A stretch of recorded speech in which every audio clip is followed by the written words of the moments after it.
ৰুটি হওক পুৰি বা পৰঠাৰ লগত কাবেলি বুটৰ ঘুগুনি খাই আপোনালোকে সকলোৱে ভাল পায় নহয় জানো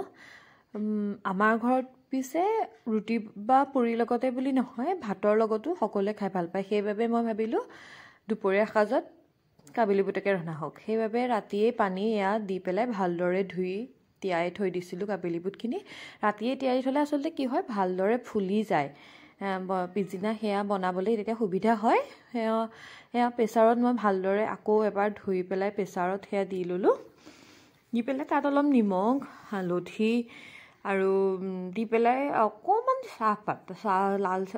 চাহপাতৰ পানী দি পেলাই আপুনি দিলে তেতিয়া মানে কি হয় আৰু কালাৰটো ভাল হয় তেনেকৈ দি থ'ব পাৰে প্ৰেছাৰত 5টা বা 6টা চিটি মাৰিবলৈ দি দিলোঁ তাৰপিছতে যিহেতু দুপৰীয়া সাজ এবিধ বনালেইটো নহ'ব নহয় জানো সেইবাবে বেঙেনা ফ্ৰাই কৰিম বুলি ভাবি পেলাই বেঙেনা এয়া কাটি তাত অকণমান মছলা নিমখ হালধি অলপ সানি ল'লোঁ তাৰপৰা কাবেলি বুটৰ বনাবৰ কাৰণে পিঁয়াজৰ পেষ্ট বিলাহীৰ পেষ্ট আৰু অকণমান দৈ গাখীৰ ঘৰতে কৰি ৰখা দৈ গাখীৰ অলপ সেয়া যোগাৰ কৰি লৈছোঁ তাৰপিছতে কেৰাহীত তেল দিছোঁ তাৰপিছতে অকণমান চেনি দিছোঁ আচলতে চেনি দিলে কি হয় যিহেতু মই ৰঙা মছলাৰ গুড়ি ব্যৱহাৰ নকৰোঁ ৰেড চিলি পাউডাৰ ব্যৱহাৰ নকৰোঁ সেইবাবে কালাৰটো তেলত যদি অকণমান চেনি দিয়া হয় তেতিয়া মানে কি হয় কালাৰটো ভাল আহে সেইবাবে অকণমান চেনি দিলোঁ চেনিখিনি গলিলত যি মছলা আছিলে আপোনাৰ ওচৰত যি থাকে তাকে দিব পাৰে ডালচেনি হওক ইলাচি হওক লং হওক মোৰ ওচৰত আছে তেজপাত শুকান জলকীয়া আৰু ইলাচি আছিলে বাবে সেয়া দিলোঁ সেয়া দি অকণমান ভাজি তাৰপৰা তেল ওলালত মই কি কৰিলোঁ সেই যে দৈ যে আছিলে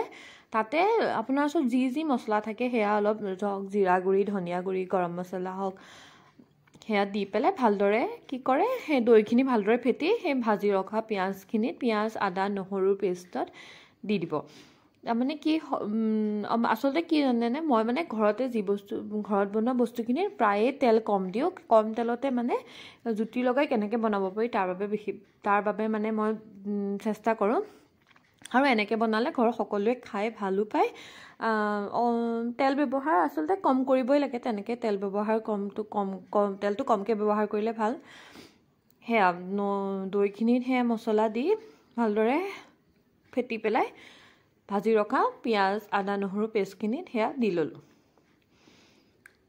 এতিয়া সেইখিনি ভালদৰে ভাজি তাৰপৰা তেল ওলালত বিলাহীৰ পিউৰিখিনি দি দিলোঁ দুটা বিলাহী মিক্সিত পেষ্ট কৰি লৈছিলোঁ সেইখিনি দি দিলোঁ আৰু এতিয়া সেইখিনি ভালদৰে অকণমান ভাজি পেলাই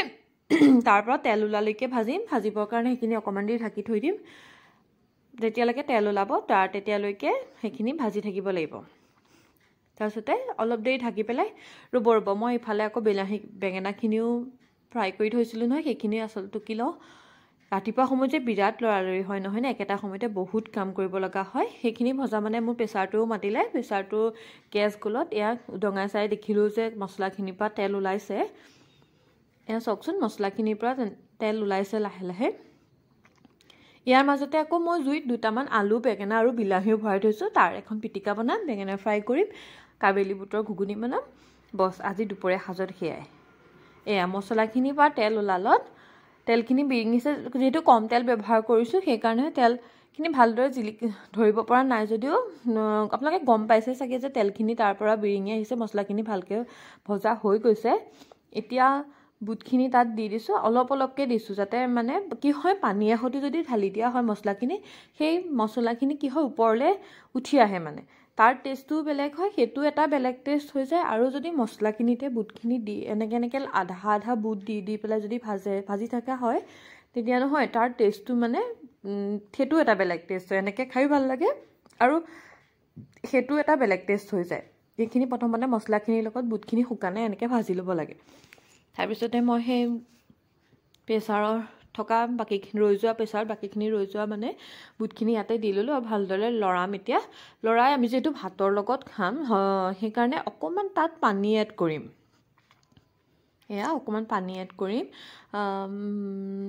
ৰুটিৰ লগত খাবলৈ হ'লে অকণমান ডাঠ হ'লে ভাল সেইখিনি মই উতলিবলৈ দিয়াৰ মানে লৰালৰিকৈ গৈ আকৌ সেই জুইৰ পৰা সেই আলু বিলাহী বেঙেনা সেইখিনি আনি লৈছোঁ সেইখিনি এতিয়া কি কৰিম ভালদৰে চাফা কৰি পেলাই এইখিনি বাকলি গুচাই যিহেতু ধুই পেলাই দিছিলোঁ তথাপিও ভালদৰে চাফা কৰি পেলাই এতিয়া বাকলি গুচাই পিটিকা কৰি ল'ম ইছ ৰাম, এইটো যে ভালদৰে সিজাই নহ'লে। তথাপিও হৈ যাব, পিটিকি দিলে আধা ওলাব চাগে। আধাখিনি অঁ এয়া বেঙেনাটো বাকলি গুচাই লৈছোঁ, বিলাহী, এয়া তাত অলপ ধনিয়া, কেঁচা জলকীয়া পিটিকি দিম। ধনিয়াখিনি এয়া কাটি লৈছোঁ। আপোনালোকে কোনে কোনে ভাল পায় বাৰু ঠাণ্ডাৰ দিনত জুইত পোৰা পিটিকা খাই? জনাবচোন কমেণ্টত। কেঁচা পিঁয়াজ, ধনিয়া, বিলাহী, কেঁচা জলকীয়া, ইয়াৰ পিটিকা খাই নিশ্চয় সকলোৱে ভাল পায় নহয় জানো ঠাণ্ডা দিনত। এয়া অলপ কেঁচা মিঠাতেল দি পিটিকি লৈছোঁ। ইয়াৰ টেষ্টটো যে সঁচাকৈ বহুত ধুনীয়া হয়, নহয়নে? মই ভাবোঁ অসমীয়া মানুহ সকলোৱে চাগে এনেকৈ পিটিকা খাই পেলাই ভাল পায়, নহয় জানো? এয়া ভালদৰে পিটিকি লৈছোঁ। পিটিকি লোৱালে সেইফালে মোৰ